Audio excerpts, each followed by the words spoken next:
Hasta el momento hemos hablado de sistemas masa-resorte en movimiento armónico simple, es decir, en el cual suponemos que no actúa ninguna fuerza de amortiguamiento sobre todo el sistema, sobre la masa en especial. Posteriormente estudiamos un sistema masa-resorte amortiguado, que era un sistema en el cual la masa se veía involucrada y todo el sistema en un medio que ofrecía cierta resistencia y por lo tanto había una fuerza de amortiguamiento. Ahora vamos a estudiar el caso en el cual tendremos una fuerza externa actuando sobre todo el sistema. En la clase anterior yo les hacía la analogía con suponer que el sistema masa-resorte estaba sujeto ahora a lo que es esto, lo que es la base a la cual está sujeto el sistema masa-resorte. Esto, por ejemplo, que esté aquí acoplado con un pistón. Y si tenemos que eso está acoplado ahí con un pistón, entonces, bueno, esto va a empezar a tener movimiento. Un movimiento, lo que es usual es que esta fuerza sea una fuerza oscilatoria, pero no es necesario. Solo que tendría un poco más sentido si es oscilatoria. Qué sé yo, que de pronto esto fuera, en vez de un pistón, fuera un cohete y el sistema estuviera anclado ahí a ese cohete. No tiene mucho sentido el estudio de ese. Realmente depende de la velocidad del cohete, puede ser que el sistema como tal no tenga ningún tipo de oscilación, ¿no? Es posible. Entonces realmente es más interesante cuando consideramos que la fuerza externa es una fuerza que también de alguna manera es oscilatoria. Y esas fuerzas van a involucrar muchas funciones seno y coseno. Entonces, veamos. ¿En qué cambia nuestra ecuación diferencial? De momento tenemos la ecuación diferencial, la teníamos hasta acá, ¿cierto? Para un sistema masa-resorte amortiguado. Y ahora lo que va a cambiar es que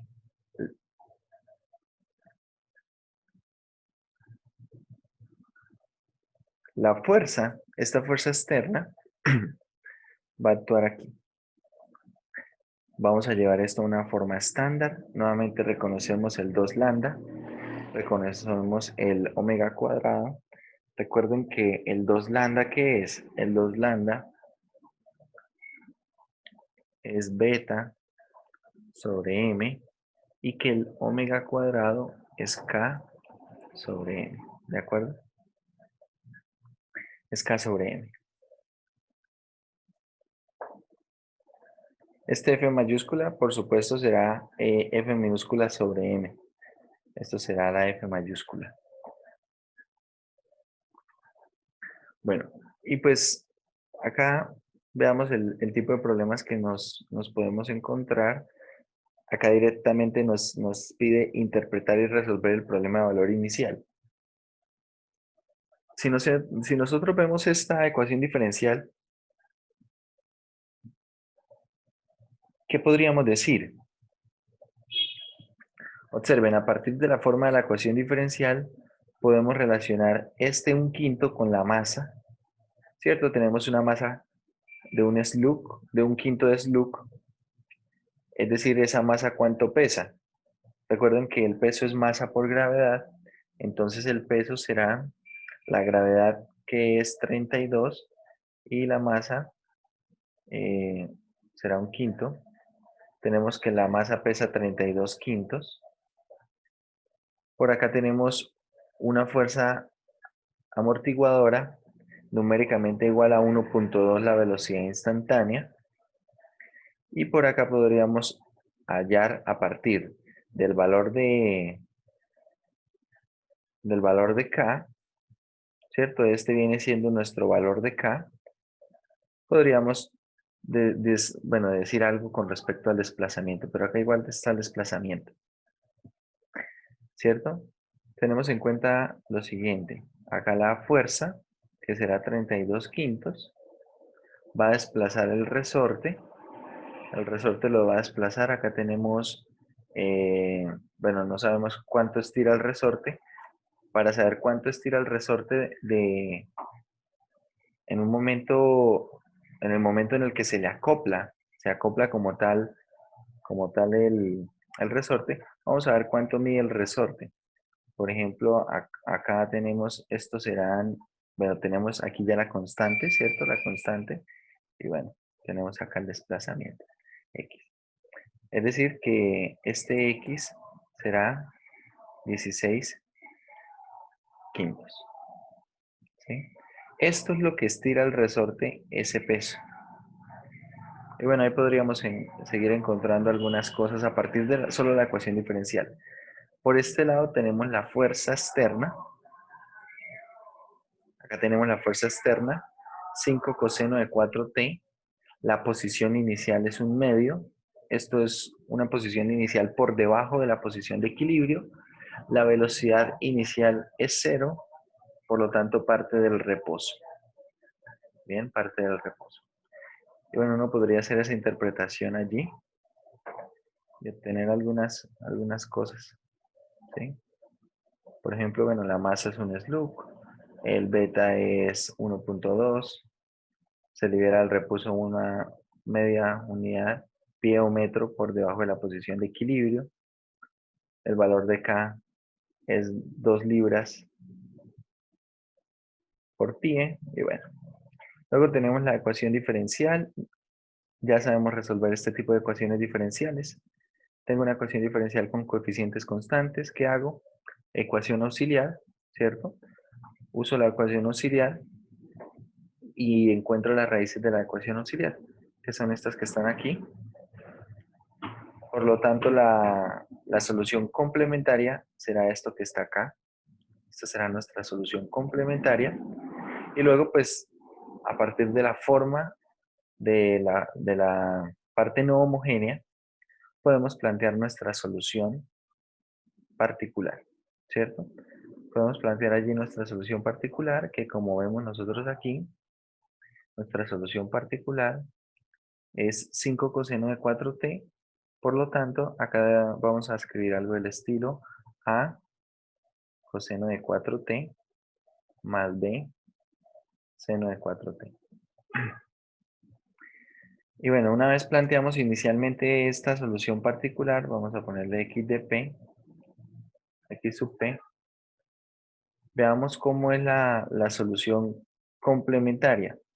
Bueno, la solución complementaria no tiene elementos de lo que estoy planteando para x sub p, es decir, no hay repeticiones. Puedo dejar mi x sub p así. Bueno, y una vez tomamos este x sub p, ya sabemos qué hacer allí, ¿no? Calculamos las derivadas usando el método de coeficientes indeterminados. Calculamos esas derivadas, sustituimos en la ecuación diferencial y obtenemos un sistema de ecuaciones. Resolviendo el sistema de ecuaciones, bueno, por acá encontramos una solución particular y luego resolvemos el PBI. Resolviendo el PBI, hallamos los valores de C1, C2 y bueno, por acá está la solución. Es decir, acá realmente no hay nada nuevo en términos de la solución, porque lo que vamos a estar utilizando, ¿qué es? Vamos a estar utilizando variación de parámetros dependiendo de la forma de la x sub p, de la solución particular. Vamos a estar utilizando coeficientes constantes para la solución particular, también dependiendo de cómo sea esta. Vamos a estar utilizando ya sea, eh, coeficientes constantes para la complementaria, coeficientes indeterminados para la particular o variación de parámetros. Y para la complementaria podríamos también, dependiendo de la forma, podríamos utilizar coeficientes constantes o Cauchy-Euler, ¿cierto? Si es de Cauchy-Euler, bueno, ahí miramos.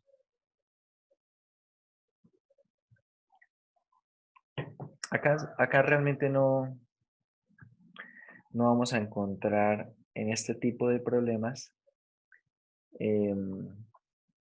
ecuaciones de Cauchy-Euler, precisamente por cómo son las ecuaciones diferenciales que modelan los sistemas masa-resorte. Bien, entonces lo que van a aparecer acá son coeficientes constantes todo el tiempo. Una vez hablamos de esto, nosotros en esta expresión, en esta solución de este ejemplo, podemos identificar algunas cosas. Y una de las cosas que podemos identificar es que cuando el tiempo avanza, cuando el tiempo aumenta, tiende a infinito, ¿qué ocurre?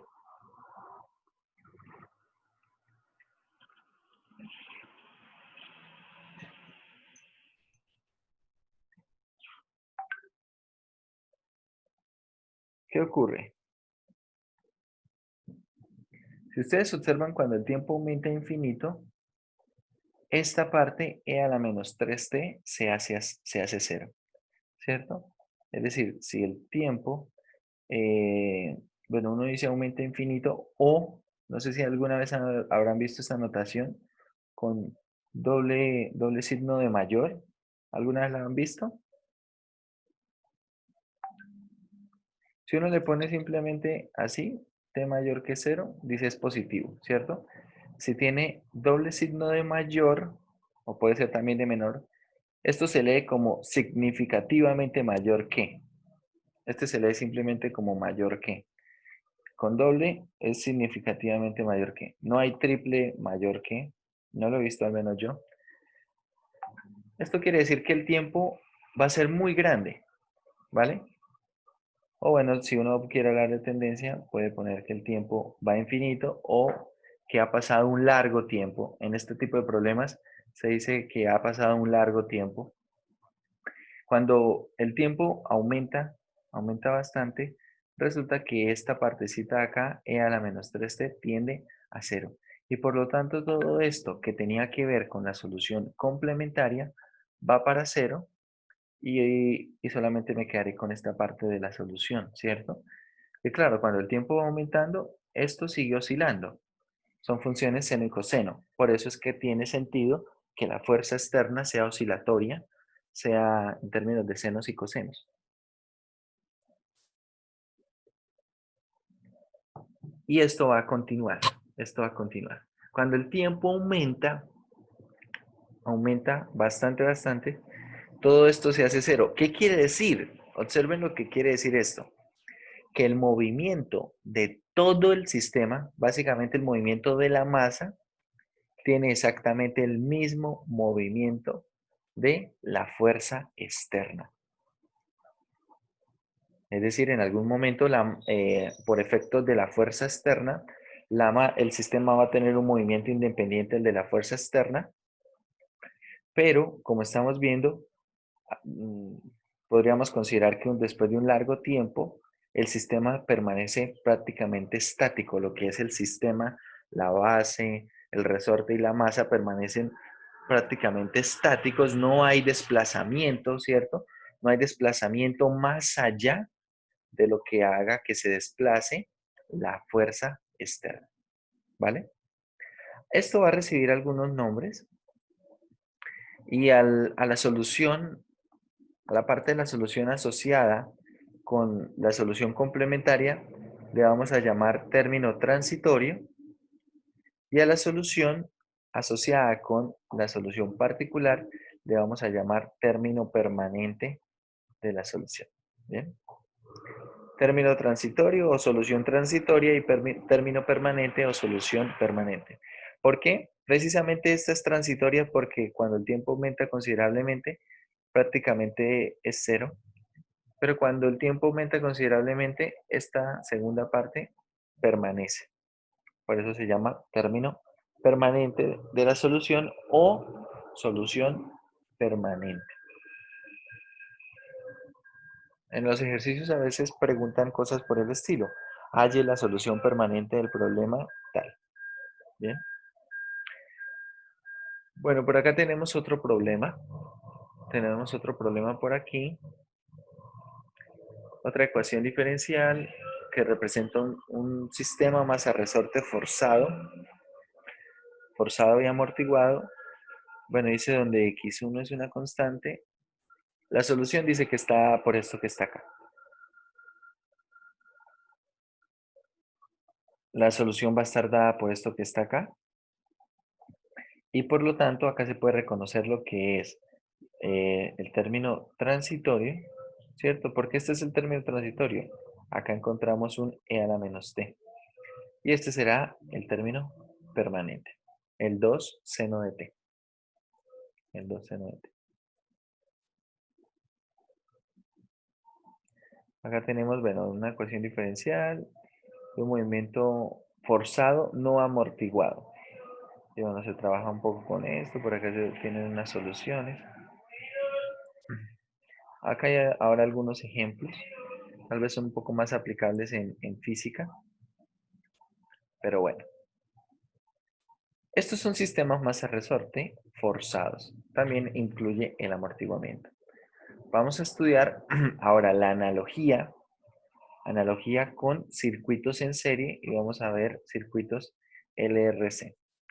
Al final de este capítulo vamos a hablar de sistemas de ecuaciones diferenciales y allí vamos a hacer un breve recorrido de dónde se toma o dónde se trata los circuitos en serie a lo largo del texto. En la sección 1.3 se menciona por primera vez, ah, por allá como en la sección 2.8 o 2.9, creo que en la 2.9 si no estoy mal, vuelven y se tratan un poco los circuitos, no mucho, realmente no se hace mucha mención, acá se trata otra vez un poco, y bueno, en la sección 3.12 realmente allí no se va a tratar, pero allí vamos a ver cómo estudiar algunas cosas para plantear sistemas de ecuaciones diferenciales.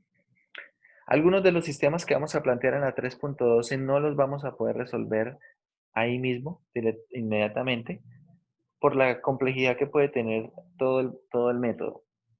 Eso lo vamos a reservar para cuando estemos en transformada de Laplace. Al final de transformada de Laplace, sección 4.6, si no estoy mal, se resuelven sistemas de ecuaciones diferenciales y allá, por ejemplo, los sistemas que involucran circuitos sí que se van a tratar y tal vez será un poco más fácil trabajarlos allá que trabajarlos acá. Bien, bueno, acá vamos a hacer una analogía entre esta parte de circuitos en serie con los sistemas masa resorte forzados. En la sección 1.3, como dice por acá, usando leyes de Kirchhoff en un circuito de este estilo, donde tenemos un inductor, un resistor y un capacitor, se puede establecer que la corriente presente en el capacitor se puede modelar mediante la siguiente ecuación diferencial. Pero teniendo en cuenta que la corriente es la derivada de la carga con respecto al tiempo, entonces esta ecuación diferencial se convierte en esta otra, una ecuación diferencial de segundo orden.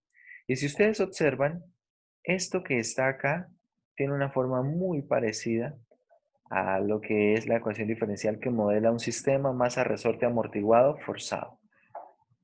Cambiamos acá la masa por lo que viene siendo la inductancia, cambiamos la constante de amortiguamiento por lo que viene siendo la resistencia, cambiamos esta constante de restitución del resorte por lo que viene siendo 1 sobre la capacitancia y lo que viene siendo la fuerza externa por la fuente que está allí en el circuito. Pero si usted observa, es más o menos la misma forma. Es la misma forma. Por eso hay una analogía entre un circuito en serie LRC y un sistema masa resorte forzado amortiguado. Bien. Es decir, ahora acá vamos a querer dar información con respecto al circuito y a resolver problemas de este estilo. Acá nuevamente cabe la terminología del término transitorio, del término independiente. Hay preguntas, por ejemplo, ¿cuál es la carga en un instante prolongado de tiempo? Dependiendo de si eso tenga sentido preguntarlo, ya veremos. O cómo se mueve la carga después de un largo tiempo, la carga en el capacitor. Bueno,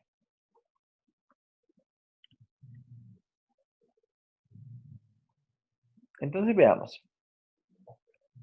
Acá nuevamente vamos a necesitar algunos datos. En este caso que necesitamos obtener la inductancia, necesitamos tener la resistencia, la capacitancia y la fuente en todo instante de tiempo.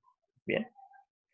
Dicho esto, vamos a hablar un poco de lo que serían también los sistemas más a resorte que antes los catalogábamos como amortiguados, críticamente amortiguados, ¿cierto? Sobreamortiguados, subamortiguados y críticamente amortiguados. Como acá tenemos una analogía, se mantiene más o menos la misma notación, la misma nomenclatura. Vamos a decir que el sistema es subamortiguado si ocurre esto. La resistencia al cuadrado menos 4 veces la inductancia sobre la capacitancia es mayor que cero. Si esa cantidad de cero es críticamente amortiguado y si esa cantidad es menor que cero es subamortiguado. Bien. ¿Eso en qué tiene que ver? ¿En qué tiene que ver que sea de una u otra manera? Resulta que los sistemas que son, como ya vimos, sobreamortiguados no van a permitir oscilaciones, o no muchas, alrededor de lo que es el punto de equilibrio, ¿cierto? A lo que es el punto de equilibrio. Los que son subamortiguados van a permitir bueno, sí van a permitir oscilaciones con respecto al punto de equilibrio, y el críticamente amortiguado, dependiendo de los valores exactamente, en algunos casos puede que sí, en otros puede que no. Por eso es críticamente amortiguado, porque ahí realmente puede que se parezca más a un sobreamortiguado en algunos casos, o que se parezca más a un subamortiguado en otros casos. Bien, veamos entonces, por ejemplo, acá este tipo de problemas nos va a dar la información así. Vamos a establecer a partir de esto la ecuación diferencial y ya revisamos entonces el problema. Dice, la carga Q de T presente en el capacitor en un circuito LRC en serie cuando L es de 0,25 Henry. Esta es la inductancia. Tengan en cuenta, voy a reescribir acá. Esto es segunda derivada de la carga con respecto al tiempo. Acá voy a poner la inductancia, ¿cierto? Voy a poner aquí una L sobre esto. Luego acá tenemos que la primera derivada de la carga presente en el capacitor con respecto al tiempo, acá iría la resistencia, si ven el LRC, y acá tendríamos entonces más 1 sobre la capacitancia, ¿cierto? Acá tendríamos que la constante es 1 sobre la capacitancia por la carga, igualado a ¿qué? A la fuente, ¿vale? Entonces vamos a llenar estos espacios. Acá nos dan la información. Dice que la inductancia L es 0,25. Acá tenemos 0,25, lo cual es un cuarto. Que la resistencia son 10 ohms. Que la capacitancia es 0,001 faradios. Es decir, que esto es 1 sobre 0,001 faradios. Esto van a ser 100 cuando hagamos la cuenta. Y bueno, dice que la fuente es 0 voltios en todo instante de tiempo. Tenemos condiciones iniciales. La carga inicial es una carga Q sub 0. Y la corriente inicial es 0 amperios también. ¿Vale? Bueno, dicho esto, veamos cómo nos queda acá la ecuación diferencial. Por acá tenemos, bueno, 0,25 es un cuarto. Acá tenemos 10 y 1 sobre 0,001 es 1000. Acá luego llevamos esto a forma estándar, multiplicando todo por 4. Y bueno, ahora lo que queda es hacer las cuentas. Como ustedes se dan cuenta aquí, hay preguntas que se pueden también seguir haciendo. ¿Qué pasa con la carga? Acá está la carga. ¿Qué pasa con la carga cuando el tiempo aumenta? Cuando el tiempo aumenta considerablemente, entonces, dado este factor, toda la carga va a tender a cero. De hecho, va a disminuir esa carga. Esta partecita va a hacer que eso oscile, ¿cierto? Que tenga una parte oscilatoria, pero de todas formas va a oscilar alrededor del punto de equilibrio.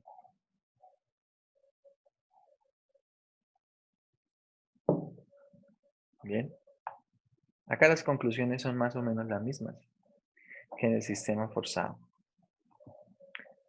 Bueno, por acá tenemos algunas cuentas hechas en general, cuando tenemos que la parte no homogénea es una función senoidal. Y bueno, por acá se hacen algunas cuentas, lo que sería el valor de A de B para la forma general de la solución. Y bueno, por acá se tienen la carga y la corriente en términos de todas esas constantes. Y se acaba esta sección. Se acaba esta sección. Acá lo que necesitamos nosotros, muchachos, es hacer algunos ejercicios.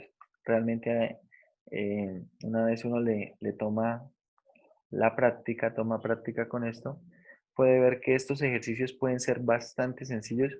Hay cosas con las que he insistido a lo largo de estas clases con sistemas masa-resorte, y es precisamente, bueno, les recomiendo que miren el ejercicio 3, es un ejercicio interesante y se puede estudiar algo de esto para cuando estemos en transformada de Laplace. Si tengo ahora dos resortes acoplados con una masa. Básicamente es como considerar un solo resorte, pero la constante K se calcula así. Así se calculará la constante K. Y luego de eso uno considera solamente un resorte. Es como si tuviéramos solamente un resorte. Bueno, como les decía, algo con lo que he insistido a lo largo de estas clases es tener cuidado primero con el tema de las unidades, ¿cierto? El tema de las unidades. Usted debería tal vez hacer alguna tablita, creo que ya lo había dicho, no, pero si no, si no lo recuerda o no lo dije, bueno, lo digo nuevamente. Tal vez debería hacer una tablita con los sistemas de coordenadas, perdón, de coordenadas, no, con los sistemas de unidades que podemos utilizar dependiendo los problemas. Por ejemplo, si tenemos el sistema de ingeniería, cómo son las unidades, ¿cierto? Las unidades de longitud, las unidades de masa, las unidades de peso, la gravedad, la velocidad, etcétera. Trabajo, ¿cierto? También la parte esa de trabajo. Por ejemplo, si estamos esto es en sistema de ingeniería, si estamos en el sistema inglés, bueno, ahí creo que es un sistema como de Reino Unido, que se utiliza más ese sistema. Si estamos en el sistema CSG, creo que se escribe así C o CGS, no recuerdo. Pero la idea es que acá esto se trabaja en centímetros, segundos y gramos.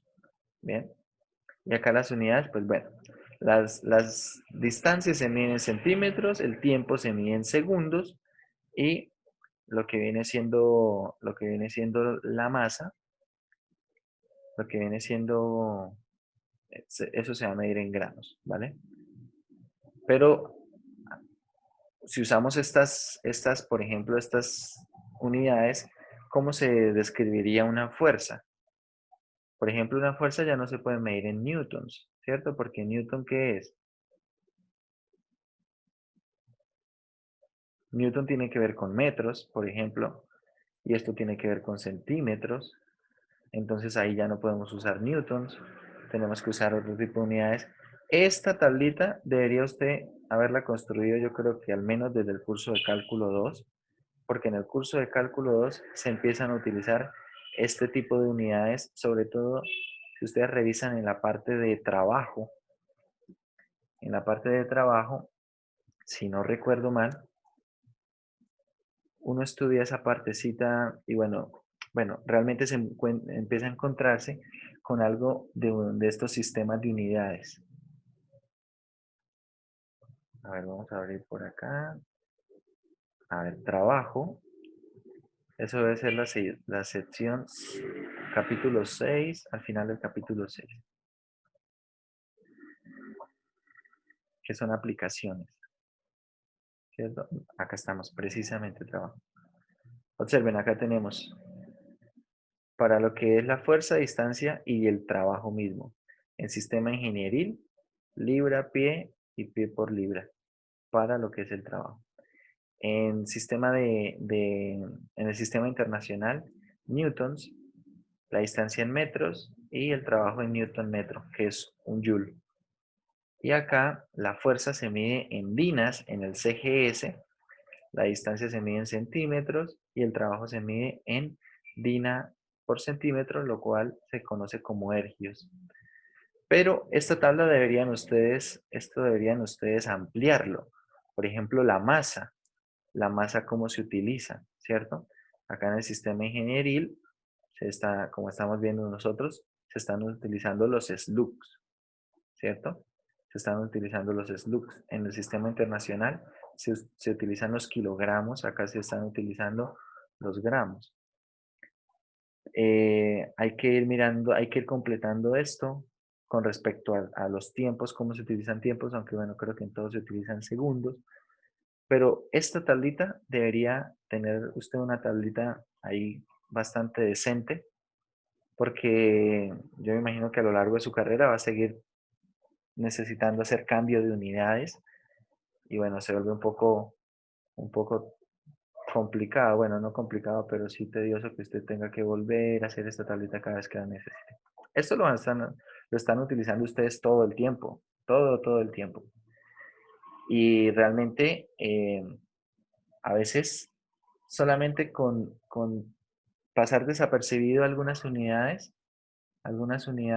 puede que cometamos errores muy grandes. Puede ser que yo esté trabajando, por ejemplo, acá en sistema de ingeniería, pero se me fue la idea y de pronto tenía acá pulgadas y yo no le puse cuidado. Trabajé con pulgadas como si fueran pies, ¿vale? Y de pronto con eso calculé algunas cosas, calculé algunas distancias, calculé, no sé, tal vez algunas velocidades, algo. Y claro, eso va a quedar tremendamente mal. De hecho, les dejo por ahí para que consulten.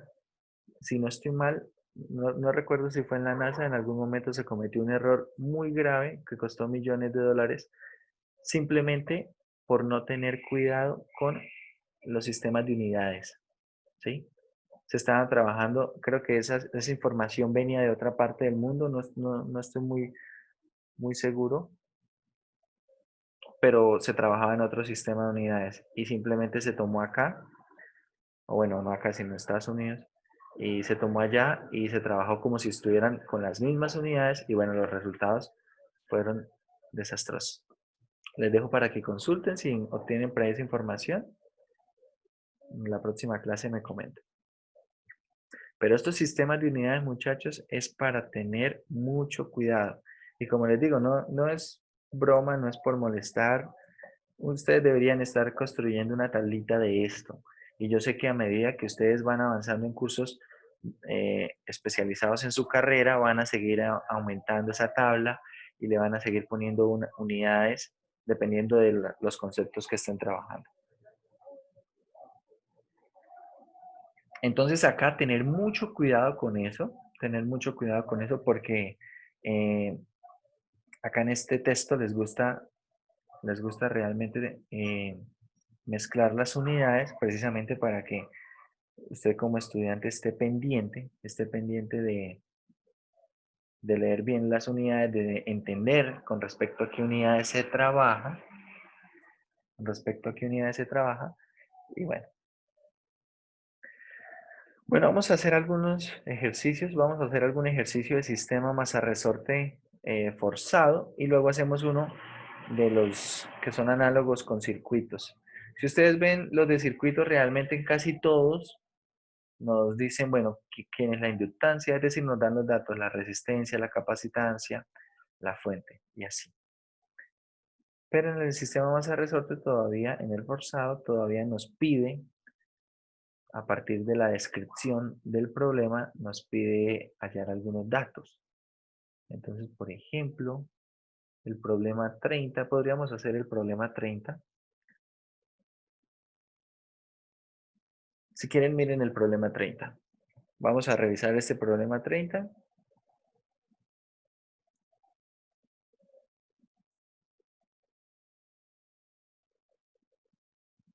Bueno, vamos a hacer todo, tal vez la gráfica en movimiento la hacemos en GeoGebra, ahí vemos.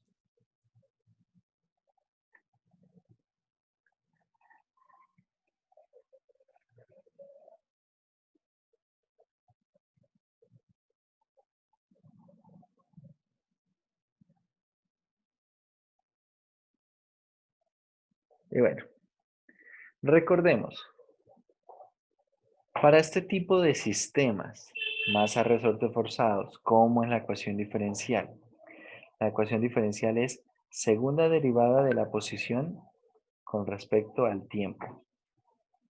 Por acá tenemos más la primera derivada de la posición con respecto al tiempo. Y por acá tenemos x, que será nuestra posición, y por acá tenemos la fuerza. Entonces acá primero que va a ir, como siempre, vamos a necesitar acá la masa. Acá vamos a necesitar el valor de beta. Acá vamos a necesitar el valor de K. Y acá vamos a necesitar el valor no, de la fuerza externa en todo instante de tiempo, ¿cierto? De la F de T. Eso es lo que necesitamos identificar en todos estos problemas. En todos estos problemas. Simplemente ya sabemos la forma de la ecuación diferencial, identificamos estos datos, construimos mi ecuación diferencial y ya lo que queda realmente es caso o bueno, es tema del parcial que hicimos el martes, ¿no? Realmente es de resolver ecuaciones diferenciales de coeficientes constantes no homogéneas. Entonces vamos a ver cómo queda esto.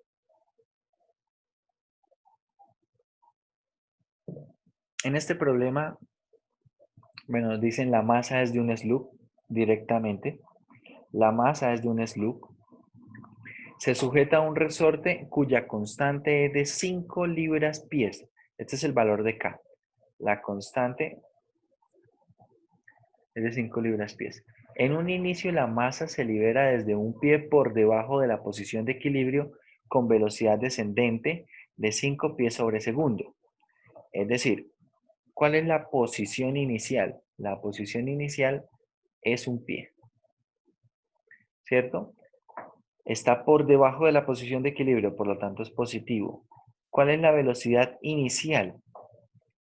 La velocidad inicial es descendente, por lo tanto es positiva también. Y es de 5 pies sobre segundo. ¿Vale? El movimiento subsiguiente se desarrolla en un medio que ofrece un amortiguamiento numéricamente igual al doble de la velocidad instantánea. Numéricamente igual al doble de la velocidad instantánea, por lo tanto beta es 2. Y ahora vienen las preguntas. Encuentre la ecuación de movimiento si la masa es conducida por una fuerza externa. Esta fuerza externa que será 12 coseno de 2t, 12 coseno de 2t, más 3 seno de 2t, más 3 seno de 2t. Y bueno, ahora, ¿la idea cuál es? La idea es, bueno, ya tenemos esto incluso en forma estándar. Vamos a hallar la ecuación de movimiento. Ya tenemos acá en forma estándar, ¿cierto? Tenemos segunda derivada con respecto al tiempo, más 2 veces la primera derivada, más 5 veces el desplazamiento igual a esto. A 12 coseno de 2t, más 3 seno de 2t. Y ahora, teniendo esto así, vamos primero por lo que será la solución complementaria. Para la solución complementaria, ¿qué hacemos? Extraemos la ecuación auxiliar. La ecuación auxiliar será m cuadrado más 2m más 5 igual a 0. Y veamos entonces esto en la calculadora. A ver, esto será.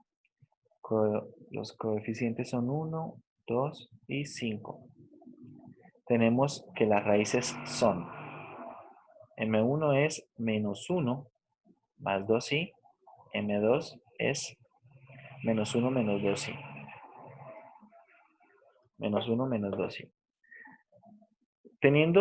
Una vez teniendo las raíces, ¿cómo queda la solución complementaria? La solución complementaria será C1 e elevado a la menos x por el coseno de 2x más C2 e elevado a la menos x por el seno. Profe, no es a la menos t. Sí, sí, sí. Acá todo esto es con t.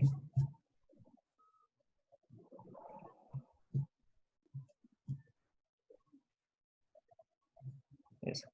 E a la menos t coseno de 2t y acá e a la menos t seno de 2t. Vale. Tenemos ya nuestra solución complementaria. Ahora necesitamos nuestra solución particular. ¿Cómo planteamos nuestra solución particular? A ver, para esta solución particular, no sé, por ejemplo, podemos hacerlo por coeficientes indeterminados. Si ustedes observan la forma de la solución particular, ¿cómo se plantea la x de p? ¿Cómo se plantea la particular allí?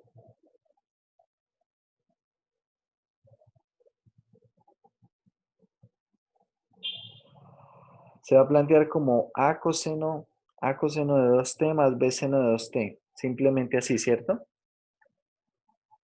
¿Sí estamos de acuerdo? A coseno de 2t más b seno de 2t. Y ahora pues hagamos las cuentas de las derivadas. Tenemos por acá x' de p. ¿Quién será? Acá tenemos menos 2. La derivada de coseno es menos seno, ¿no? Tenemos acá menos seno de 2t por la derivada interna que es 2. Y acá nos va a quedar más 2b coseno de 2t. Y ahora calculamos nuestra segunda derivada. Calculando nuestra segunda derivada, esto será menos 4a coseno de 2t menos 4b seno de 2t. ¿Estamos de acuerdo? Y ahora reemplazamos en la ecuación diferencial. La ecuación diferencial es segunda derivada más 2 veces la primera más 5 veces la función. A ver, voy a hacer esta cuenta acá. La segunda derivada una vez. La primera derivada son 2 veces. Esto 2 veces y la función 5 veces. Voy a multiplicar de una vez todo esto y voy a igualar a 0. A ver si no nos perdemos. Lo que tiene seno de 2t de toda esta cuenta. Seno de 2t. ¿Qué es lo que tiene seno de 2t? Miramos entonces. En la segunda derivada lo que tiene seno de 2t será menos 4b. En la primera derivada, ¿qué tiene seno de 2t? Lo estoy multiplicando por 2. Queda entonces menos 4a. Y ahora en la función, ¿qué tiene seno de 2t? b. 5b. ¿Cierto? Estoy multiplicando por 5. 5b. Más. Ahora, ¿qué tiene coseno de 2t? ¿Qué tiene coseno de 2t en la segunda derivada? Menos 4a. ¿Qué tiene coseno de 2t en 2 veces la primera derivada? Más 4b. ¿Y qué tiene coseno de 2t en 5 veces la función? Más 5a. Y todo esto va a estar igualado ¿a qué? Bueno, no igualado a 0, igualado a lo que teníamos allá. Es decir, esto es 12 veces coseno de 2t más 3 veces seno de 2t. 12 veces coseno de 2t más 3 veces seno de 2t. Y ahora igualamos estas dos ecuaciones. Observe, lo que tiene seno por este lado, ¿qué es? Acá nos queda simplemente una vez b menos 4a, ¿cierto? 4a más b. Y esto va a estar igualado a qué? A lo que acompaña a seno de 2t en esta parte, es decir, a 3. Y ahora lo que tiene coseno de 2t. En esta parte nos queda simplemente a más 4b. A más 4b y al otro lado lo que acompaña a coseno de 2t es un 12. Y bueno, tenemos que resolver este sistema. Por ejemplo, yo multiplicaría esta segunda ecuación por 4 positivo y sumo, de manera que me queda menos 4a más 4a, 0. Acá queda b más 16b, ¿cierto? 4 por 4, queda 17b. Acá tenemos 3 más 48, lo cual es 51. Y por tanto tenemos que b es ¿qué? Es 3, ¿cierto? A ver, miremos la cuenta. Si esto es 51 dividido en 17, eso es 3. B es 3. Bueno, y si B es 3, ¿cuánto vale A? Acá estamos viendo. De la segunda ecuación, tenemos que A más 4 por 3, ¿cierto?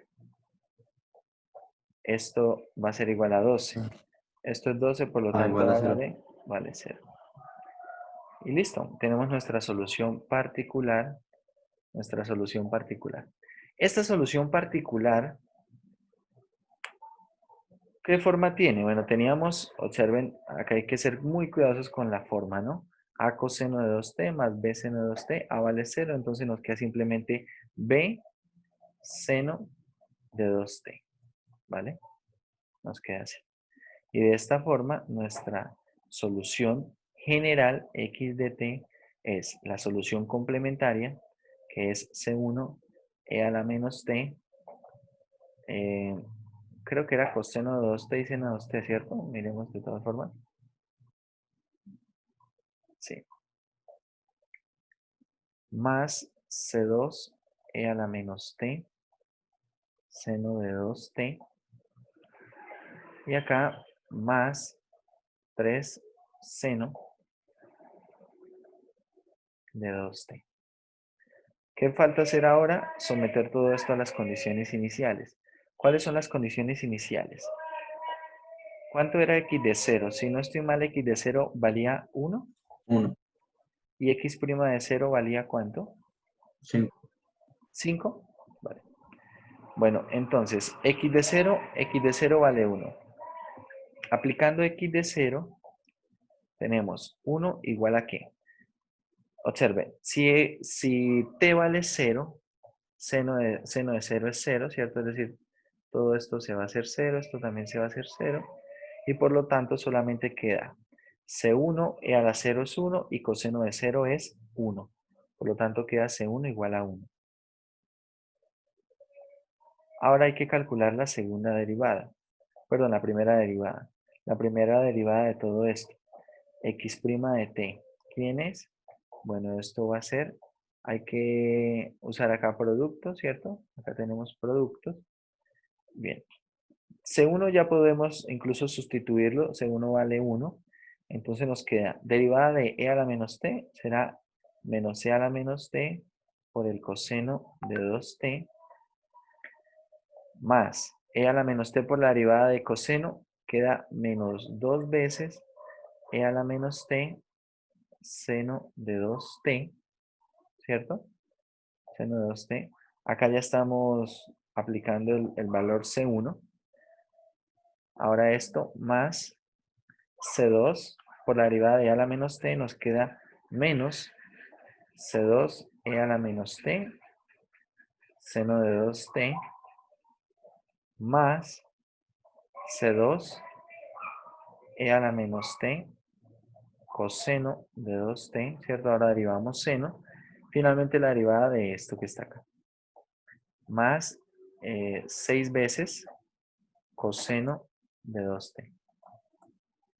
Listo, ahora evaluamos esto en 0, x' evaluado en 0 es 5 y esto evaluado en cero queda. A ver, seno de cero da cero, es decir, esta parte va a dar cero, esta parte de acá va a dar cero. Por lo tanto, acá nos queda e a la 0 es 1, coseno de 0 es 1, nos queda menos 1 de esta primera parte. Profe, ¿Sí, señor? en la parte de la derivada de C2 a la menos T coseno de 2T, faltó Ah, derivar falta un 2. ¿Sí? sí, sí, Vale, gracias. Bueno, acá, bueno, ahora vamos a evaluar esta parte. Vamos a evaluar esta parte en cero. Coseno de 0 es 0, e a la 0, perdón, coseno de 0 es 1 y e a la 0 es 1. Acá nos queda más 2c, 2. Y bueno, aquí nos queda más 6, ¿cierto? Coseno de 0 es 1. Nos queda más 6. Es decir, aquí nos queda 2c1 más 5 es igual a 5. Pasamos todo al otro lado y nos queda, perdón, que 2c2 es igual a 0. ¿Estamos de acuerdo? Por lo tanto, c2 es igual a 0. ¿Sí? Revisen a ver.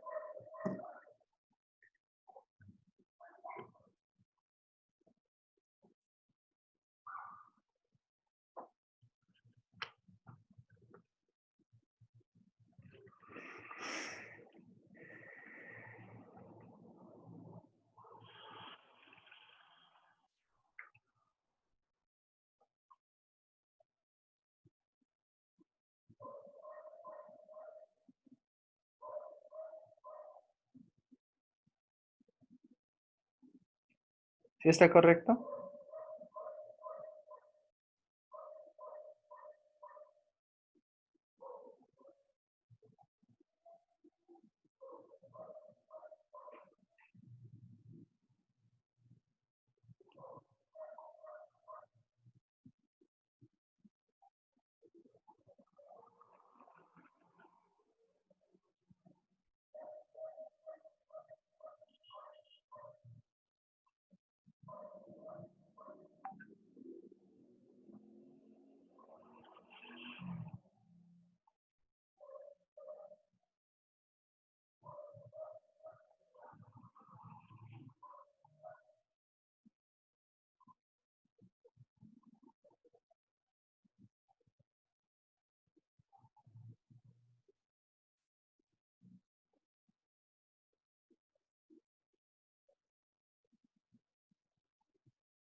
¿Listo?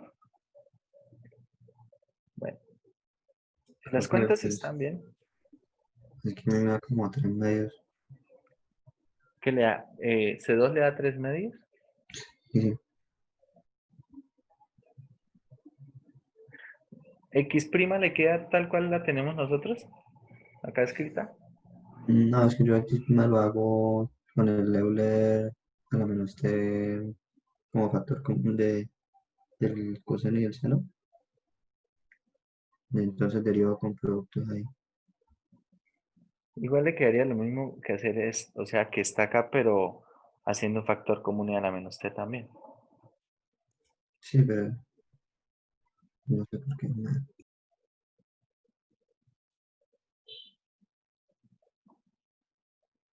¿Alguien más le da diferente?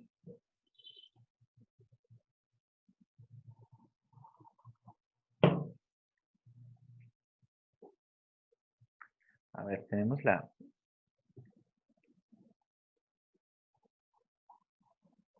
x de t.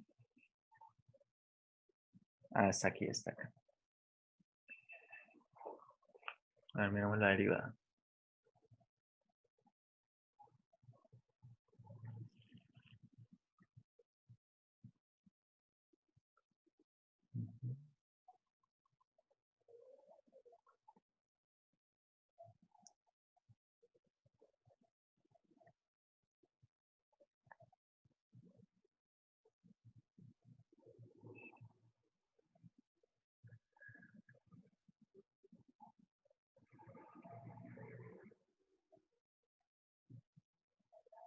No, la derivada está bien.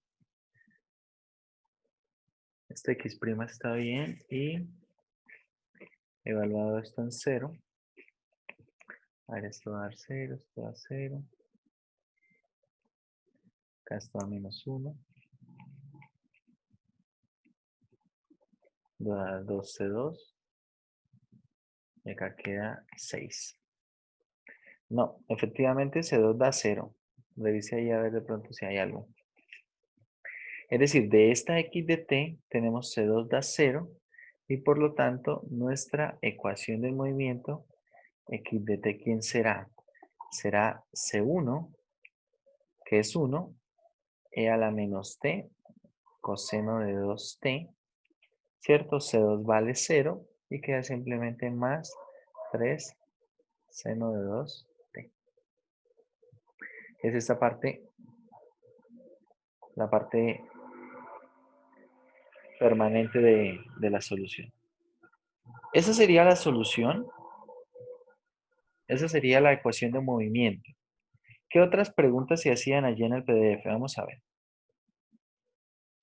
Bueno, hay que graficar la solución transitoria, la solución permanente y hay que graficar la ecuación completa. Vamos a hacer esto acá en GeoGebra. Y bueno, vamos dejando acá esto mientras tanto, mientras abre allí GeoGebra. No sé si tengan alguna pregunta con respecto a eso. Profe, si fuera completa, o sea, esta es solamente la permanente, ¿no? Si fuera completa, ¿qué? Perdón.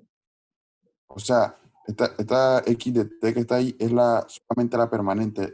Ahí va No, agregada la... acá está acá esta parte es transitoria. Eso, la transitoria.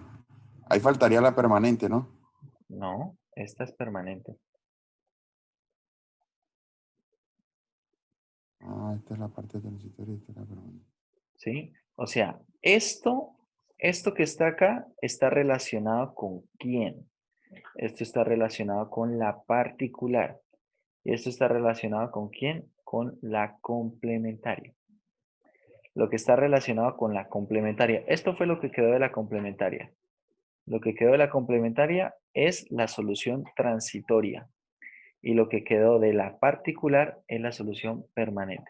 Bueno, pero acá tenemos ese nombre realmente porque es. Porque cuando nosotros hacemos que t vaya a infinito, t crezca, ¿quién se va a hacer 0? E a la menos t se hace 0. Eso tiende a 0. Pero esto de acá, está permanente, esto sigue oscilando. Sigue oscilando de la misma manera.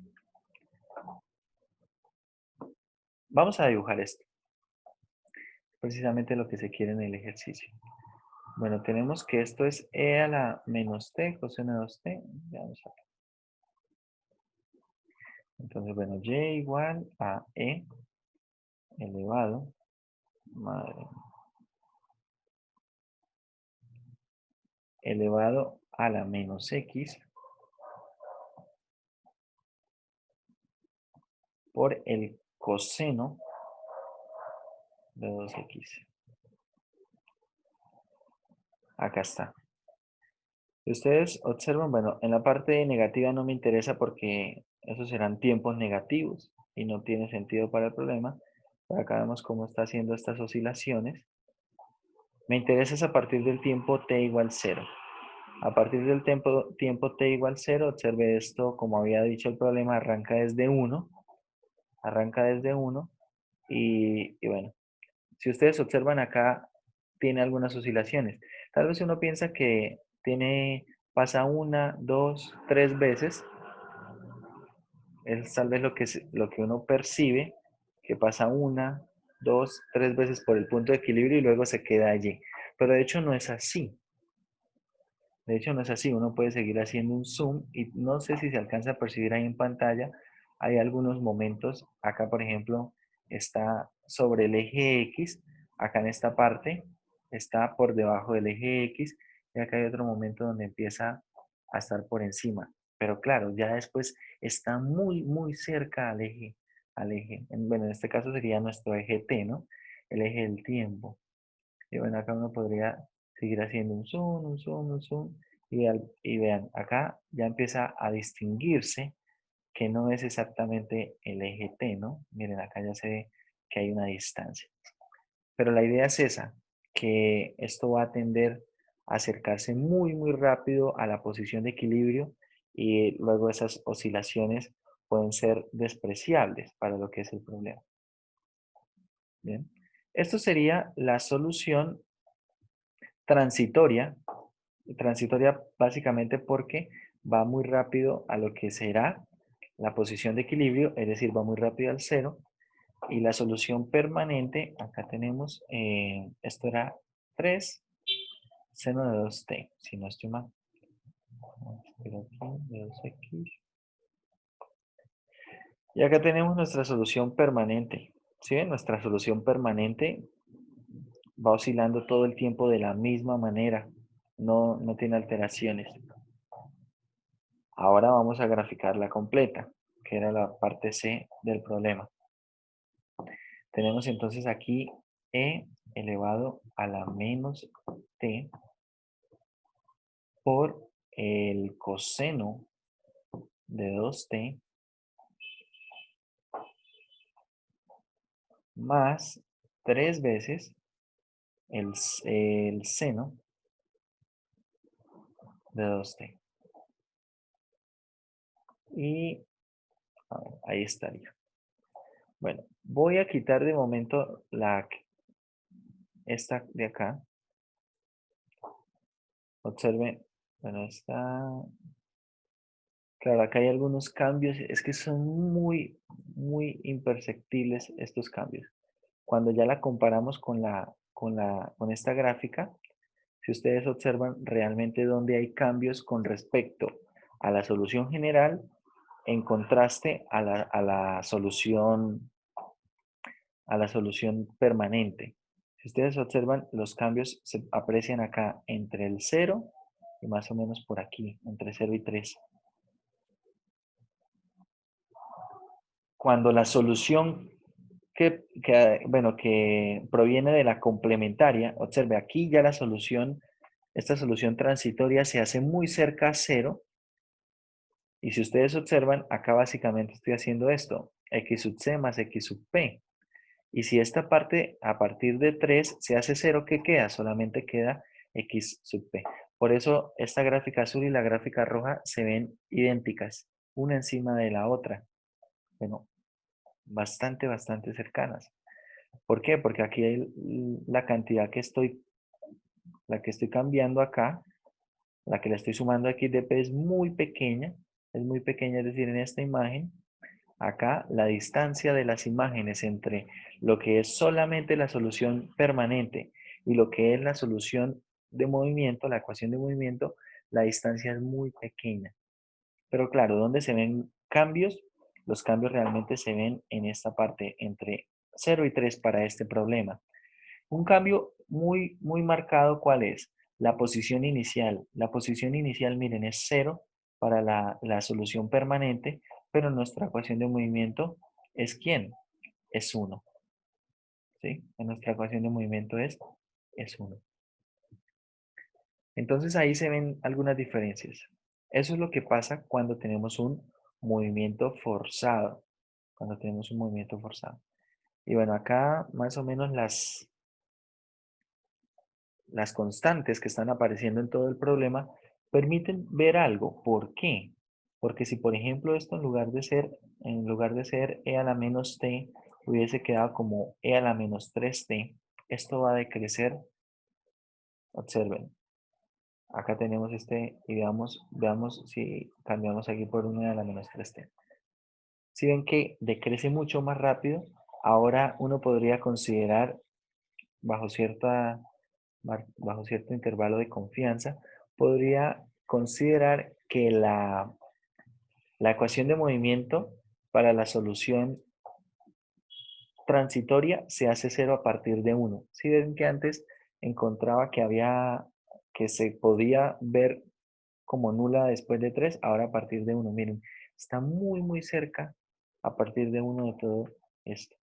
¿Qué fue lo que hice? Lo único que hice fue cambiar este exponente. Claro, cuando cambio este exponente y le aumento el valor a este exponente, entonces esto decrece más rápidamente, ¿sí?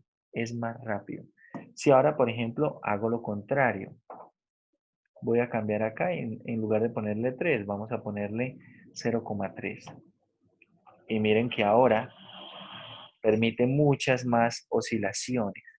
Y de pronto ya no es despreciable la solución entre 0 y 1, perdón, después de 1, tampoco es despreciable la solución después de 3, sino ahora tal vez, qué sé yo, por acá podríamos ver, no sé, después de 12 o después de 14, más o menos.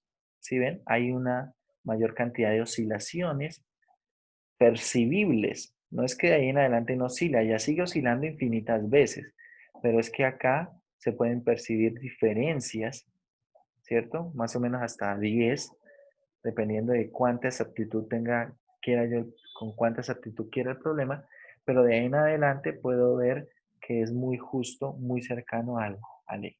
Bueno, y si a este también le ponemos este mismo 0,3, entonces también se va a aparecer por algún tiempo más la solución de movimiento, la ecuación de movimiento con la solución permanente. Observen, aquí está.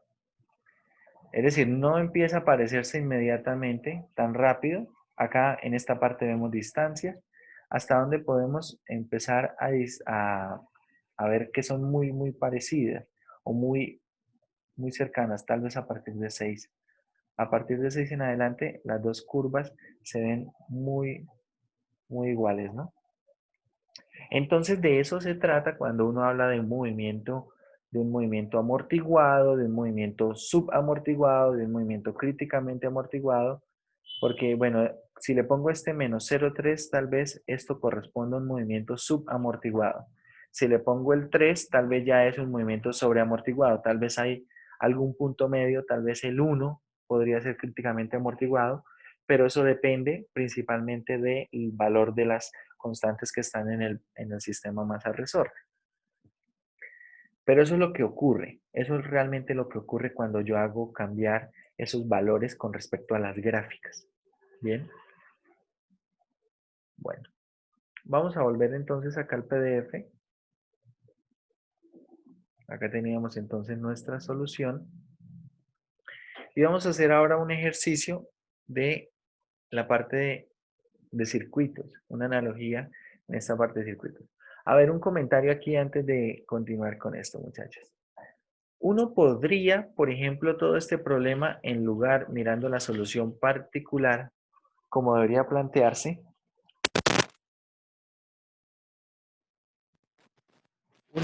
uno podría, en lugar de plantearlo con coeficientes indeterminados, podría plantearlo con variación de parámetros, ¿sí? Pero realmente yo no les aconsejo que lo hagan por variación de parámetros. Si usted quiere intentarlo, plantéelo por variación de parámetros, pero va a llegar a un punto, se va a encontrar con un punto en el cual hay que hacer muchas cuentas, ¿sí? Va a tener que hacer muchas cuentas. Empezando porque si usted empieza planteando el Gaussiano de los elementos de la solución complementaria, ¿cómo son esos elementos? Por acá tengo e a la menos t, coseno de 2t, ¿cierto? Y por acá tenemos la derivada que será menos e a la menos t, menos e a la menos t, por el coseno de 2t, acá bueno, 2, y aquí menos 2 veces e a la menos t, seno de 2t, y lo propio para e a la menos t, seno de 2t, ¿cierto? Acá van a aparecer algunas cuentas.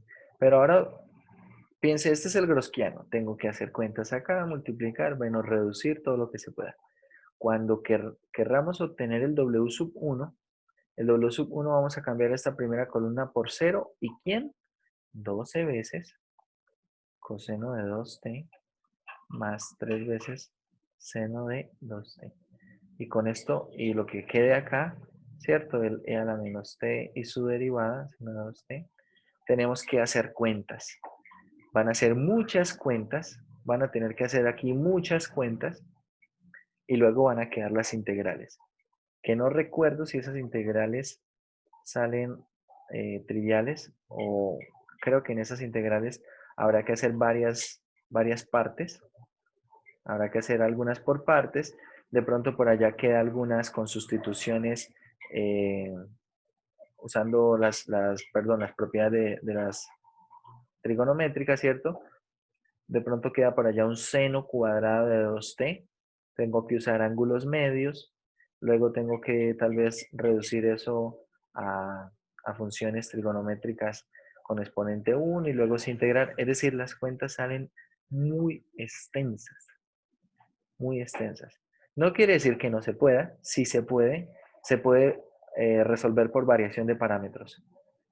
Pero aunque se pueda resolver por variación de parámetros, en este caso miren la simplicidad que tuvo hacer toda esta cuenta. O sea, cuando nosotros resolvimos esta cuenta, simplemente calculamos la derivada, la segunda derivada, junto con la función, hicimos esta cuenta, una igualación, un sistema de ecuaciones, y salió. ¿Sí? Son cuentas mucho más rápidas, mucho más sencillas. Después de lo que estudiaron para el examen pasado, usted ya debería tal vez reconocer para qué tipo de funciones puede funcionar mejor un método y para qué funciones puede usar mejor, o bueno, puede mejor utilizar otro método.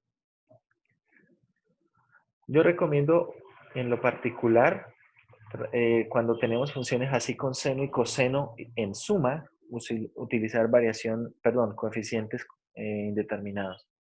Ahí se ve realmente una optimización en todo el proceso. Es mucho más eficiente.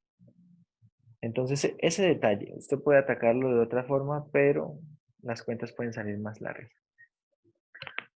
Bueno, a ver, vamos a escoger a ver, por acá creo que ya pasamos estos problemas. Ah, no, por acá están. Analogía con circuitos. A ver, resolvamos alguno. Por ejemplo, el 53. El 53 podría estar bien. Vamos a copiar acá el 53.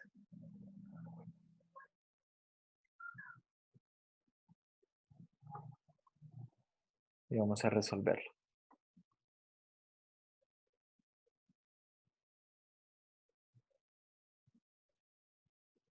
Vale, el 53, recuerden, necesitamos la inductancia.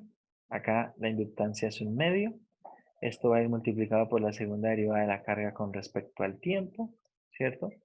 Por acá tendremos que poner la resistencia, que es 10 por la primera derivada de la carga con respecto al tiempo, más 1 sobre la capacitancia, que es 0.01 por la carga, y esto igual a lo que arroja la fuente en términos del tiempo, que en este caso es constante, ¿vale? Es constante, 150. Tenemos por aquí que la carga inicial en el capacitor es de un coulomb y la corriente inicial es de 0 amperios. La pregunta es, ¿cuál es la carga en el capacitor después de un largo tiempo? Bueno, vamos a hacer acá primero escribir esto en forma estándar. Vamos a multiplicar todo por 2 de manera que queda segunda derivada de la carga con respecto al tiempo, ¿cierto? Más 20 veces derivada de la carga con respecto al tiempo. 1 sobre 0.01, a ver, esto es 100 por 2, esto será entonces más 200Q igual a 300. A ver, ¿cómo queda la solución complementaria a esta ecuación diferencial?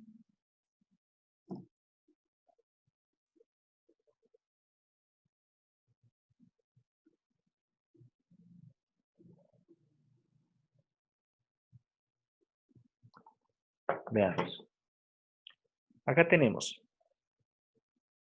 primero que nada, ecuación auxiliar m cuadrado más 20m más 200 igual a 0, ¿cierto? Igual a 0. Entonces vamos a hallar las raíces de esto. Tenemos 1, 20 y 200. Esto será m1 es menos 10 más 10i y M2 será menos 10 menos 10, ¿cierto? La conjugada, el conjugado de ese complejo. Bueno, teniendo esto, ¿cómo queda entonces la solución complementaria? La Q de C.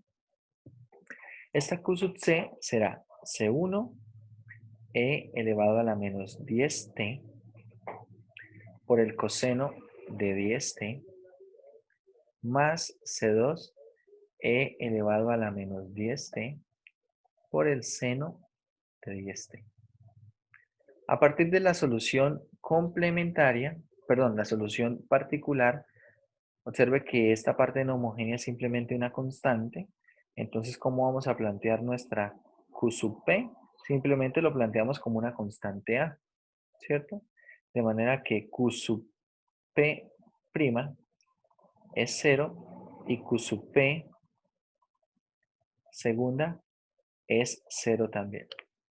Entonces ahora miramos la ecuación diferencial. Tenemos acá una vez la segunda derivada, 20 veces la primera derivada y 200 veces la función, ¿cierto? 200 veces la función y esto va a ser igual a 300.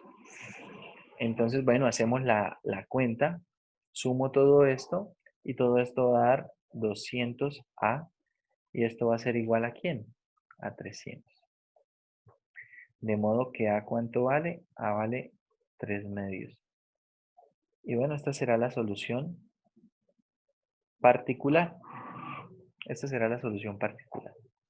De esta manera podemos escribir nuestra ecuación de movimiento. Bueno, de movimiento no acá. Vamos a modelar la carga en el capacitor en todo instante de tiempo. El Q sub T, ¿quién será? La solución complementaria que es C1 E a la menos 10t coseno de 10t más C2 E a la menos 10t seno de 10t más 3 medios, ¿cierto? Esta es la parte de la solución particular. Bueno, uno puede resolver acá, tiene algunas condiciones iniciales. Tenemos que Q de 0 es 1 y que I de 0, la corriente es 0, que la corriente es 0, pero de hecho la pregunta es ¿cuál es la carga en el capacitor en todo instante de tiempo? No necesito resolver el PDI para resolver eso.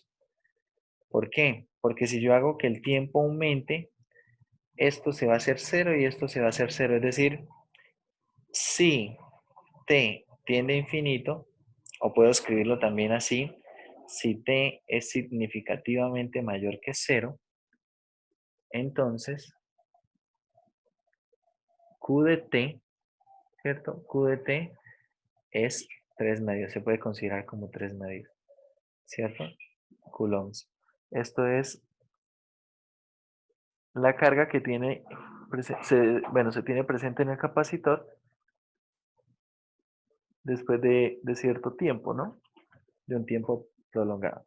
Pero igual si queremos resolver el PDI podemos resolverlo.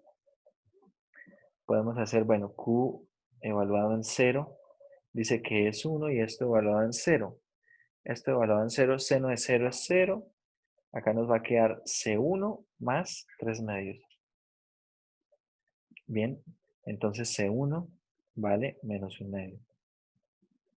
Luego hallamos Q'. Tengan en cuenta que Q', ¿quién es? Es la corriente, ¿no? La derivada de la carga es la corriente. Y bueno, acá nos quedará, bueno, tenemos esta partecita en la cual tenemos que hacer productos, ¿cierto? Acá tenemos productos. Y bueno, nos quedará derivada del primer producto. Nos queda aquí menos 10 veces C1. Vamos a ponerle por lo pronto C1. Menos 10 veces C1 E a la menos 10t. E a la menos 10t por el coseno de 10t menos la derivada interna del coseno va a ser 10 C1 e a la menos 10t por el seno, ¿cierto? Que es la derivada del coseno de 10t, que hay menos seno. Por eso queda el menos de acá. Ahora, para C2, tenemos entonces menos 10 veces C2 e a la menos 10t coseno de, bueno, acá esto será seno de 10t, seno de 10t, y nos quedará entonces menos 10 veces C2 e a la menos 10t por el coseno de 10t. La derivada de 3 medios es 0, por lo tanto, y evaluado en 0, que dice que es 0, ¿qué nos queda? A ver, hay cosas que acá se van a hacer 0, el seno se hace 0, ¿cierto? Esto se hace 0, por lo tanto nos va a quedar menos 10 veces C1, que es menos 1 medio, que es menos 1 medio. Esto se hace 1, ¿cierto? Y a la 0 es 1, coseno de 0 es 1. Y bueno, por acá queda otra cosa queda, nos queda menos 10 veces C2, menos 10 veces C2, y bueno, todo esto va a dar 1, ¿cierto? Y a la menos 10t y coseno de 10t da 1. Es decir, acá nos queda, esto será 5 menos 10 C2. Por lo tanto, C2 ¿cuánto vale? A partir de acá, C2 vale 1 medio. Y con esto podemos ya resolver el PBI. Entonces la solución del PBI, es decir, la ecuación de movimiento, ¿qué será? Nos queda menos 1 medio e a la menos 10t por el coseno de 10t más 1 medio e a la menos 10t por el seno de 10t y todo esto más 3 medios. Acá tenemos entonces el modelo de la carga en todo instante de tiempo presente en el capacitor y bueno, ya resolvimos también la pregunta, ¿no? En un instante prolongado de tiempo, la carga en el capacitor es 3 medios.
Bueno, ¿tienen alguna pregunta ahí, muchachos?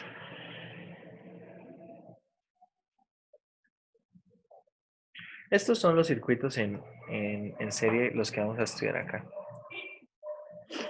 Si esperaban de pronto algo más complicado, bueno, lamento decepcionarlos, eso es lo que tenemos. Bueno, vamos a hacer un panorama de lo que vamos a estudiar en las próximas clases. Profe, una preguntita. Uno utiliza lo de, o sea, crítica, sub y sobre, ¿para qué? Para la gráfica.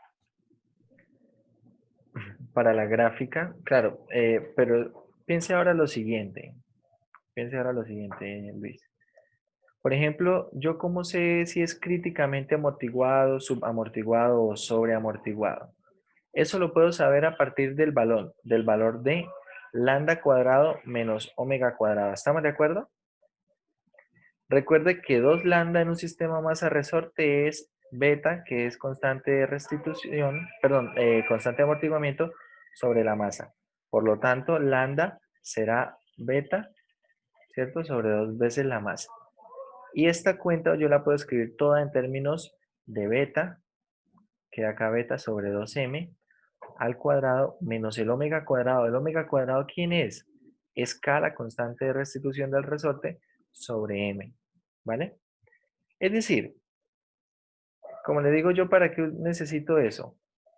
Eso lo necesito para saber cómo van las gráficas, ¿sí? ¿Cómo van las gráficas? Suponga que hay un problema que dice, no sé, usted está diseñando una máquina donde tiene un resorte y necesita que el sistema masa resorte que esté allí sea, sea subamortiguado, ¿sí?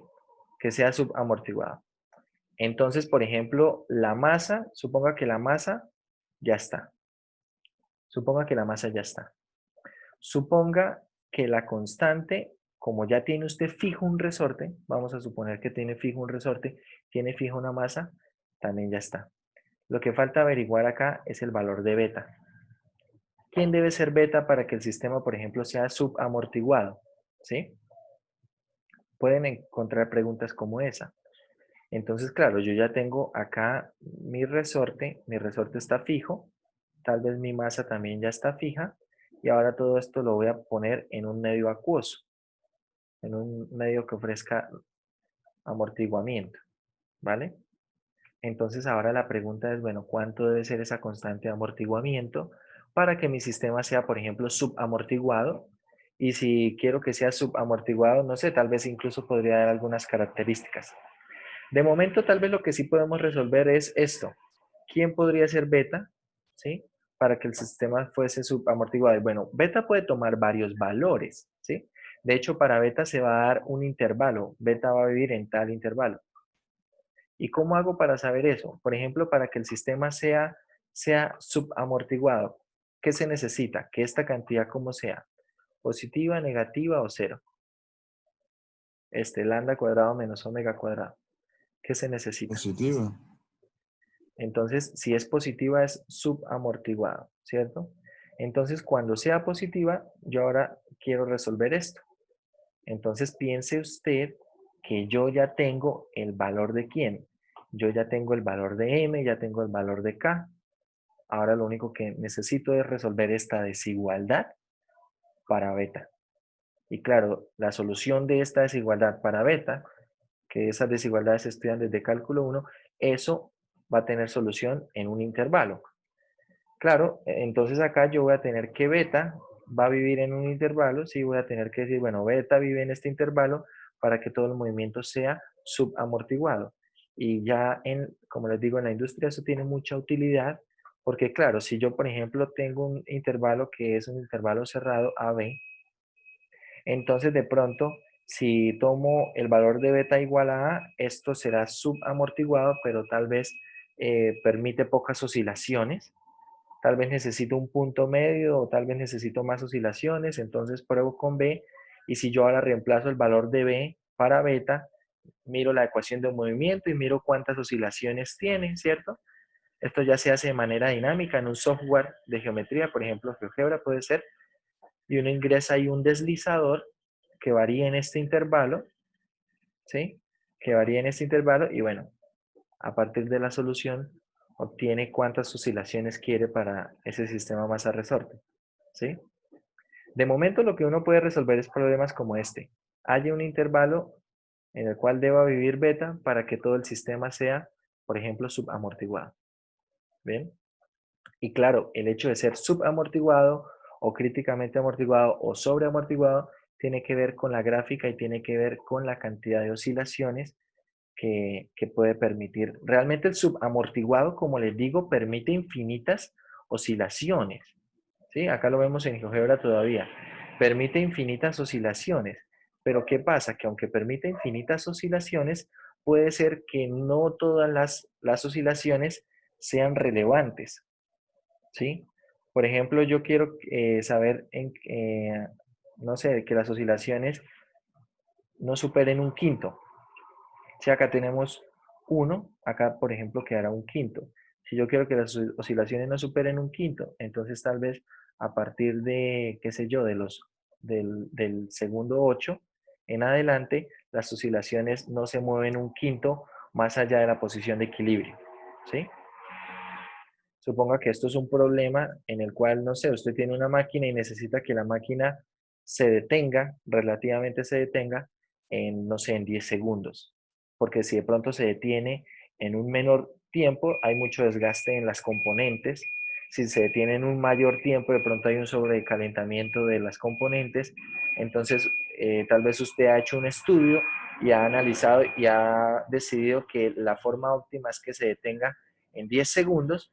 Entonces, a partir de eso, usted escoge el valor de beta, y cuando digo que escoge el valor de beta, esto va relacionado con qué tipo de medio está poniendo allí, es decir, qué tipo de amortiguamiento está utilizando, y qué sé yo, ahí puede estar utilizando algún fluido, puede estar utilizando algún gas, ¿cierto? Que bueno, también se va a comportar allí como un fluido, pero puede utilizar de pronto algo líquido, algo gaseoso para esa parte del amortiguamiento, no sé. Entonces, eso es de bastante utilidad.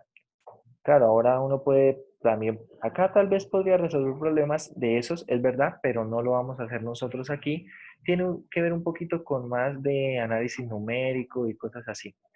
Cosas así como, por ejemplo, bueno, suponga que yo acá ya le doy la masa, ¿cierto? Le doy la masa no va a cambiar porque de pronto la masa es la de la máquina, entonces que no le puedo hacer ya nada a la masa, o tal vez no mucho. De pronto las constantes, estas sí que pueden cambiar si de pronto utilizo un resorte o utilizo otro, que también eso se puede estudiar.